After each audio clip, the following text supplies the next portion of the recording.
کتابوں والے عشق تانیہ تحت ناول قسط نمبر 18۔ وہ دونوں ماں بیٹیاں ایک دوسرے سے لگی ہوئی تھیں جبکہ میرال سنجیدہ کھڑی تھی۔ آپ لوگوں نے بہت غلط کیا ہے، روحا پہ شادی کرانے کی کیا تک بنتی تھی بھلا؟ میرال کے الفاظ پر اس کی ماں مڑی۔ خدا کا خوف کرو میرال، خدا کا خوف۔ تمہارا بھگتان بھگتا ہے میری بچی نے، اور مجھے بھی دیکھو کیسے استفاق ہو گئی تھی۔ میں نے اپنے بچے کے کردار کو نظر انداز کر کے اسے تمہارے کردار پر تولا۔ امی غصے سے بولی۔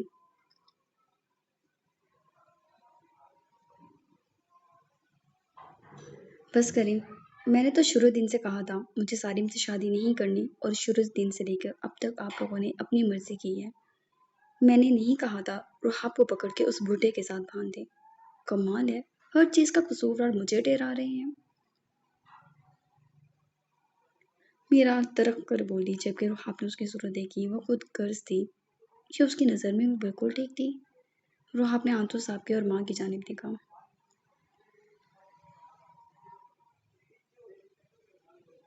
امی، میں آپ ہی جیسی نہیں ہوں، کم از کم آپ تو میرا یقین کریں، آپ تو اعتبار کریں میرا۔ وہ بولی تو میرا نے دان پیس کر اس کی جانب دیکھا۔ کیا مطلب ہے تمہارا؟ میری جیسی نہیں ہوں؟ ہاں، سمجھ کیا رہی ہو خود کو؟ کیسی ہوں میں؟ جب کہا جہاں سے شادی کروں گی تو تم لوگوں کو سمجھ نہیں آئی تھی، پھر میرے قدم پر مجھے تم نے ایسی ویسی سمجھ لیا۔ دیکھو روحاب، زبان سنبھال کے بات کرو ورنہ اچھا نہیں ہوگا، وہ غصے سے بولی۔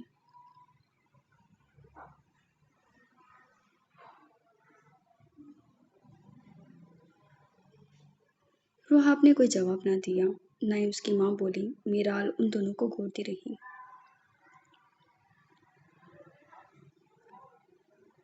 پاگل ہو گئے ہو تم سب، وہ بھڑک کر کہتی وہاں سے نکل گئی، دوسرے کمرے میں چلی گئی جبکہ اس کی ماں نے اسے خود میں کھینچ لیا۔ مجھے معاف کر دو روحاب، میں نے تم پر ظلم کیا ہے۔ وہ لوگ تمہارے ساتھ ٹھیک تو ہیں، کچھ کہتے تو نہیں؟ اور سالم؟ وہ ماں تھی خدشات کے تحت بولی، اور روحاب آہستہ آہستہ انہیں سب بتاتے چلی گئی۔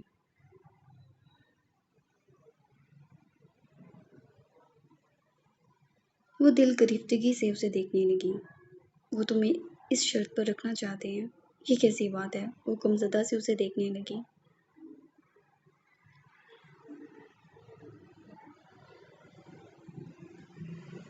مجھے بھائی سے بات کرنے کے لیے بھیجا ہے، وہ سر جھکا کر بولی۔ جا کر کہہ دو میرا بھائی نہیں مان رہا، اور اگر زیادہ الٹی سیدھی حرکتوں کی کوشش کی تو اٹھا کر اپنے گھر لے آئے گا، اسے پھر چاہے جو دل کرے وہ کریں یہ لوگ۔ بلال کی سخت آواز پہ روحاب نے سر اٹھایا اور بلال اندر آ گیا۔ روحاب کے آنسو دیکھ کر وہ بے چین ہو گیا، اس نے مٹھیاں بھیجی۔ کوئی ضرورت نہیں ہے ابھی جانے کی، یہیں رہو اور اپنے سر پہ ان لوگوں کا وزن نہ رکھنا۔ وہ اس کے سر پہ ہاتھ رکھتا بولا۔ بھائی، اگر آپ طلاق دے دیں گے تو؟ روحاب آہستگی سے بولی۔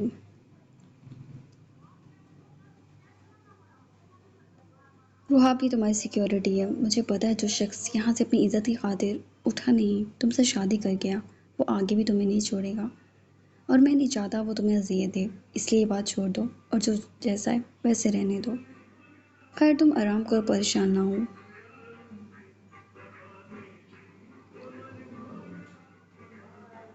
لیکن انہوں نے اس لیے بھیجا ہے، وہ سب آپ کے جواب کے منتظر ہیں، ساری مجھ پہ سختی کریں گے۔ روحاب کے منہ سے ڈری سہمی بات سن کر بلال کو اس پر خوب ترس آیا۔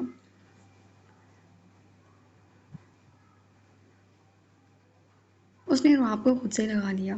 تم فکر نہ کرو، ان ساری باتوں کا جواب میں خود دوں گا۔ بھائی، بلال نے نفی میں سر ہلایا اور وہاں سے چلا گیا۔ امی آپ ان سے کہیں کہ یہ اس بات پر مان جائیں، وہ لوگ سب میرے واپس آنے کے منتظر ہیں، آپ پلیز کچھ کریں۔ وہ ماں کے ہاتھ تھام گئی۔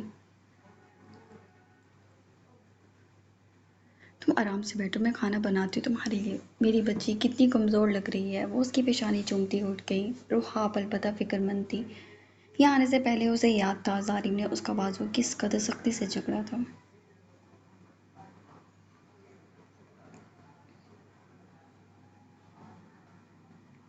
بس طلاق نامہ لے کے گھر میں گھسنا، ورنہ اچھا نہیں ہوگا تمہارے لیے، میں انتظار کروں گا۔ وہ کہہ کر چلا گیا اور اسے ڈرائیور چھوڑ گیا تھا۔ اسے وہ گاڑی ہی بہت بری لگ رہی تھی کہ وہ اتنی بڑی گاڑی کے ساتھ اپنی تنگ گلی میں داخل ہوئی تو ارد گرد کے سب لوگوں نے اسے دیکھا تھا۔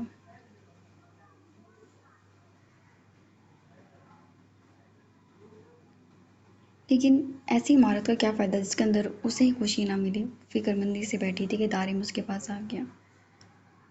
آنی، تم پریشان ہو؟ بتاؤ تمہیں کس نے پریشان کیا ہے؟ تمہارے اس بوڑھے شوہر کا سر پھاڑ دوں گا۔ وہ غصے سے بولا تو روحا ہنس دی۔ نہیں، تمہیں لڑنے جھگڑنے کی ضرورت نہیں۔ ایسے کیسے؟ تمہیں جو ہرٹ کرے گا اسے مار دوں گا میں۔ دارم کی بات پہ وہ ہنسی اور وہ اسے گلے سے لگا لیا۔ کتنے دنوں بعد وہ ہنسی تھی۔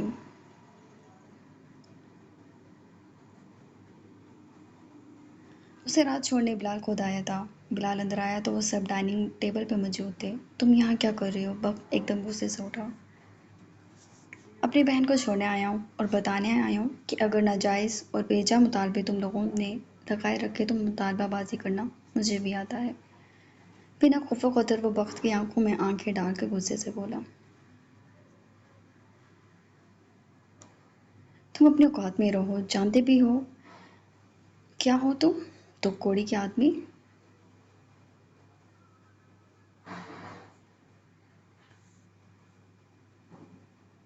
جہاں بھی غصے سے تنفن کرتا اس کا گریباں جگڑ گیا۔ روحا آپ ایک دم گھبرا گئی۔ آپ اب چھوڑ دیں بھائی کو، پلیز اب چھوڑ دیں۔ روحا اپنی جان کو ہٹانا چاہا اور پھر ادھر ادھر دیکھا۔ سارم سکون سے بیٹھا تماشا دیکھ رہا تھا۔ سارم روکے ہی نہیں، وہ میرے بھائی ہیں۔ وہ سارم کا بازو تھام گئی۔ تمہیں کہا تھا طلاق نامہ لے کر آنا۔ کیسا طلاق نامہ؟ کیسا طلاق نامہ؟ ہاں، نہیں دیتا میں طلاق، بتاؤ کیا کر لو گے؟ اور ایک بات کان کھول کر سنو تم لوگ، اس نے جہان کو جھٹکا۔ مجھے تم لوگوں کی اس عمارت میں 1% بھی انٹرسٹ نہیں ہے۔ تو مقابلہ بازی کی ضرورت نہیں، اور میں اپنی بہن کو چھوڑ کر جاؤں گا ہی نہیں۔ وہ میرے ساتھ جائے گی۔ جب تم لوگ میرے ساتھ اس کے ساتھ ایسا رویہ رکھتے ہو، جب تم لوگ میرے سامنے اس کے ساتھ ایسا رویہ رکھتے ہو، میرے پیچھے کیسا رکھتے ہوگے؟ چلو روحاب، پلان نے روحاب کا ہاتھ تھاما۔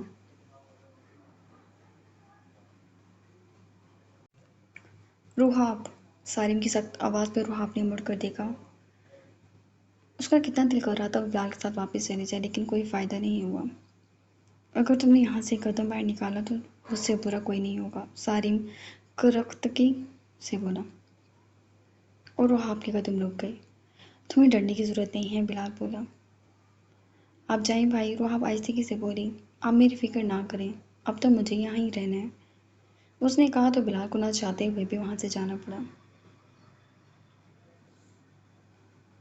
میری بات سنیں، نگی نے ریاض کی جانب دیکھا۔ ہاں بولو، وہ کتاب بند کر کے اس کی طرف دیکھنے لگا۔ میں جہان کی طرف سے بہت فکر مند ہوں۔ جہان بہت زیادہ دن بعد دن پوزیسو ہو رہا ہے مالا کو لے کر، نگی نے پریشانی سے کہا تو ریاض کی پریشانی پر پل پڑے۔ تم حیام کے ساتھ بات طے کرو، اس سے میں بات کر لوں گا۔ وہ دوبارہ کتاب کھول گئے۔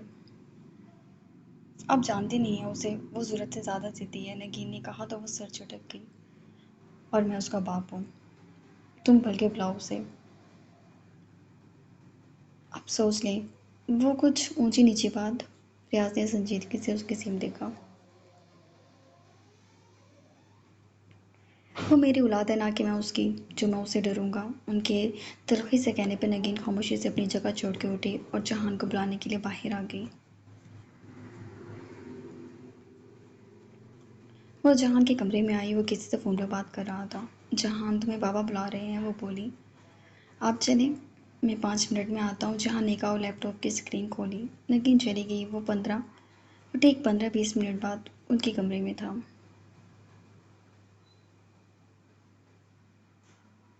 جی ڈیڈ، وہ ان کے سامنے بیٹھ گیا۔ تم سے 2 ٹوک بات کروں گا، تم سے 2 ٹوک بات کروں گا میں، اور مجھے 2 ٹوک ہی جواب دینا۔ جہان سمجھ گیا تھا موضوع گفتگو کیا ہوگا۔ تم نے مالا سے شادی کرنی ہے؟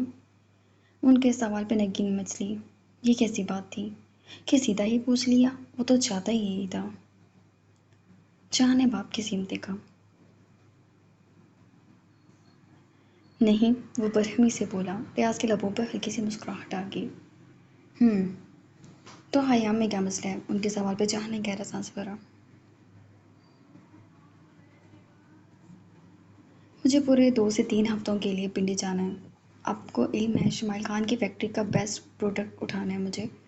میں ابھی اس موضوع پر بات نہیں کرنا چاہتا۔ انفیکٹ مجھے شادی ہی نہیں کرنی۔ دادا آپ لوگوں کا بھی دل ہے اپنے بچوں کی شادی کرنے کا؟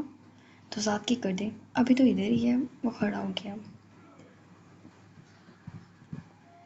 کچھ دیر انتظار دونوں کے خاموش چہرے پر دکھتا رہا اور اس کے بعد وہ وہیں سے لمبے ڈھنگ بڑھتا چلا گیا۔ مالا پر جس شدت کا غصہ تھا اسے اس کا اندازہ فی الحال کوئی نہیں لگا سکتا تھا، تبھی وہ غصے کو قابو میں کیے کہہ آیا تھا۔ سر جھٹک کر وہ اپنے کمرے میں چلا گیا۔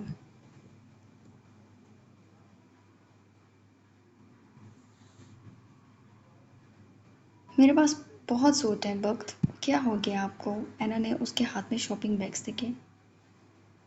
دیکھو، ساجد انکل کی ڈیتھ کی وجہ سے میرا ہنی مون لیٹ ہو چکا ہے، تو بیچ میں بولنے سے بہتر ہے کہ تمہیں جو سامان کہہ رہا ہوں وہ تم اپنے بیگ میں رکھو۔ وہ اس کے گال کو چومتے آنکھیں گھما کر بولا۔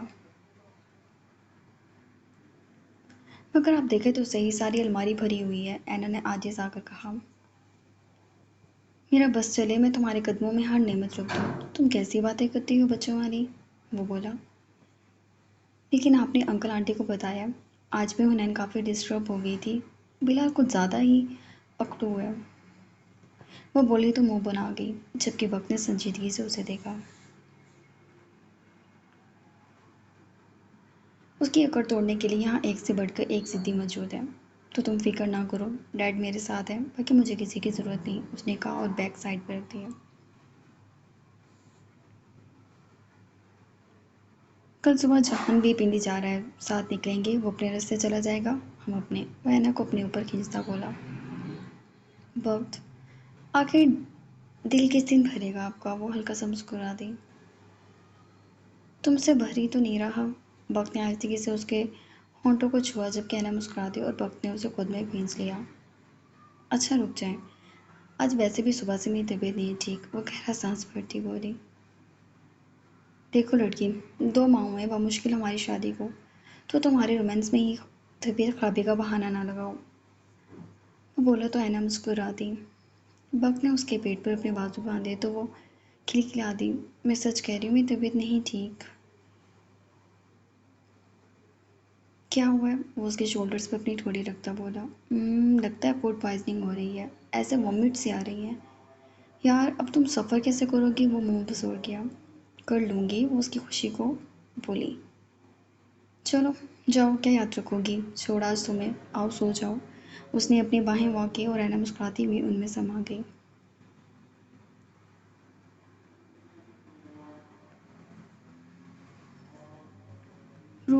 روحاب سخت کٹکرے میں تھی۔ سارم نے اسے کمرے سے باہر نکال دیا۔ وجہ وہ اس کی بات کو منوا نہیں سکی تھی۔ وہ دروازے سے ٹیک لگائے وہیں بیٹھ گئی۔ وہ اسے مارتا نہیں تھا، لیکن اس کے دنت ایسے ہوتے تھے جو اس کو سمجھ آ جاتے تھے۔ وہ اسے بالکل بھی عزت دینے کو تیار نہیں تھا، اور اگر اسے پتہ لگ جاتا کہ میرال واپس آ گئی ہے تو وہ اس کا کیا حشر کرتا؟ وہ سر تھام کر بے ساختہ روتی۔ یہ لوگ بہت ظالم تھے، لیکن دکھ عمر دیکھ کر تو نہیں آتا۔ ماں کے پیٹ سے پیدا ہوتے ہی بچے کو ہونے والی کوئی بھی تکلیف ہی نہیں دکھتی۔ اس کی عمر ابھی اس تکلیف کے قابل نہیں، یا پھر گلی سڑک پر پڑے خوراک سے بے حال ہوتے وجود پہ گزرنے والی تکلیفیں۔ ان کی عمر نہیں دکھتی کہ وہ اس قابل نہیں کہ ان کی تکلیفوں کو وہ سہ سکے، کہ ان تکلیفوں کو وہ سہ سکے، اور اس پر گزرنے والی تکلیف نے بھی نہیں دیکھا تھا کہ وہ چھوٹی ہے۔ اس کو علم نہیں رشتوں کی پیچیدگیوں کا، فرائض کی گہرائیوں کا۔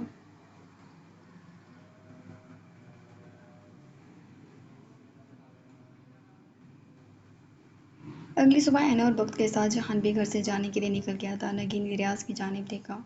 آپ کریں بات بھائی جان سے؟ نگین آہستگی سے بولی۔ تو ریاض نے وجدان کی جانب دیکھا۔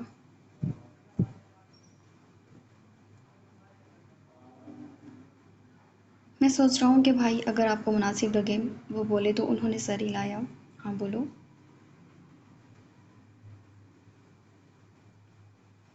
میں سوچ رہا ہوں کہ مالا اور سعد کی شادی کرا دیں۔ ان کے الفاظ تھے کہ ٹیبل پر موجود ہر شخص تھم گیا۔ سعد نے باپ کی صورت دیکھی جبکہ مالا کچن سے ہی سن چکی تھی، ساکت رہ گئی۔ یہ تم؟ وجدان کے الفاظ منہ میں ہی رہ گئے جبکہ حنین بھاگ کر کچن میں آ گئی۔ مالا کو اس نے جھنجھوڑ دیا۔ تم صاف انکار کر دینا، تم جہان بھائی کی ہی ہو مالا، حنین نے کہا تو مالا وہاں سے بھاگی جبکہ وجدان، ریاض، عافیہ اور نگین اندر چلے گئے۔ سعد حیران بیٹھا تھا۔ تم پاگل ہو گئے ہو؟ اپنے بیٹے کو بدکردار عورت کی بیٹی سے بیاہ دو گے؟ میرا جہان بہت قیمتی ہے۔ سعد تو چلا جائے گا بھائی صاحب، جہان کو میں اس لڑکی سے نہیں بیاہوں گی، نہیں بیاہوں گا۔ ریاض کے چند الفاظ تھے کہ وجدان سمجھ گئے۔ تو تم جہان سے چھپ کر یہ نکاح کرانا چاہتے ہو؟ وہ اس کی صورت دیکھنے لگے۔ ہاں میں چاہتا ہوں نکاح ہو جائے۔ سعد مان جائے گا؟ عافیہ نے پوچھا۔ ہاں اسے کوئی مسئلہ نہیں، نگین جلدی سے بولی۔ ایک بیٹی کے لیے دوسرا بیٹا۔ وجدان جیسے بے چین تھے، وہ تو حنین کے لیے پسند کر چکے تھے سعد کو۔ میں نہیں مانتا یہ سب، وہ ذرا خفگی سے بولے۔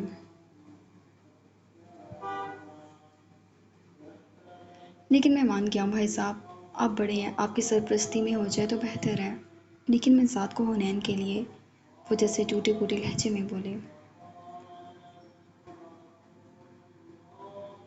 ریاض خاموش رہ گئی۔ لیکن بھائی صاحب میری مجبوری ہے، میں اپنے بیٹے۔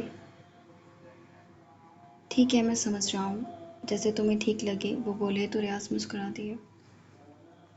ہماری حنین کے لیے تو لڑکا مجھے دکھ گیا۔ وہ شمائل دیکھا تھا آپ نے؟ بہت پیارا لڑکا ہے۔ وہ مسکرائے تو وجدان چپ رہ گئے اور ریاض مسکرا دیا۔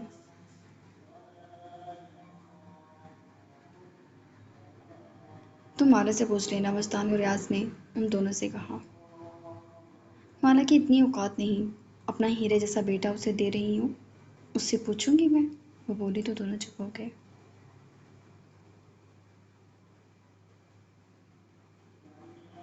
ماما جہان بھائی کی پسند ہے مالا، میں کیسے کروں اس سے شادی؟ بیٹا جہان نے صاف انکار کر دیا، اور میں چاہتی ہوں غریب بچی ہے، اسے کوئی اچھا لڑکا ملے، اور تم سے اچھا نہیں کوئی۔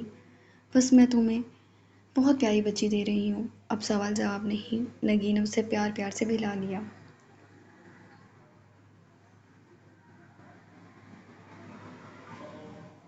لیکن مجھے ٹھیک نہیں لگ رہا کہ ان کے پیٹھ پیچھے آپ۔ تم اس وقت اپنی سوچو اور مسکراؤ، ٹھیک ہے؟ وہ اس کی پیشانی چوم گئی۔ آپ نے مالا سے پوچھا؟ سعد نے ماں کو پکارا۔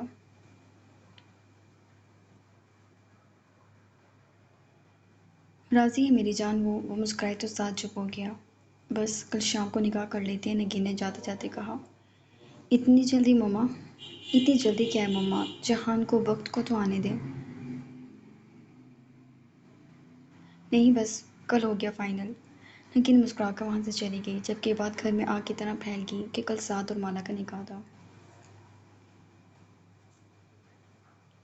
سارم ریاض کی وجہ سے کچھ نہیں بولا جبکہ روحاب کو کوئی ویلیو تک نہیں دی، اور دوسری طرف خیام تو کافی خوش ہی تھی۔ وہ پہلی بار کوئی شادی اٹینڈ کرنے والی تھی، وہ تو بچوں کی طرح خوش تھی۔ دوسری طرف اس کی ماں بھی خوش تھی کہ اب جہاں پر کوئی منحوس عورت نہیں ہوگی تو اس کی بیٹی کا اچھا ہو جائے گا۔ لیکن حنین تھی جسے کسی طور چین نہیں تھا۔ مالا تم پاگل ہو گئی ہو، حنین چیخ اٹھی۔ تم سعد بھائی سے شادی نہیں کرو گی، جہان بھائی کا سوچو مالا، وہ تم سے بہت محبت کرتے ہیں۔ ہاں ان کا انداز ذرا مختلف ہے، لیکن تم ان پر اتنا بڑا ظلم نہیں کر سکتی، تم انکار کر دو پلیز، وہ بولی مگر مالا ایک لفظ بھی نہیں بولی تھی۔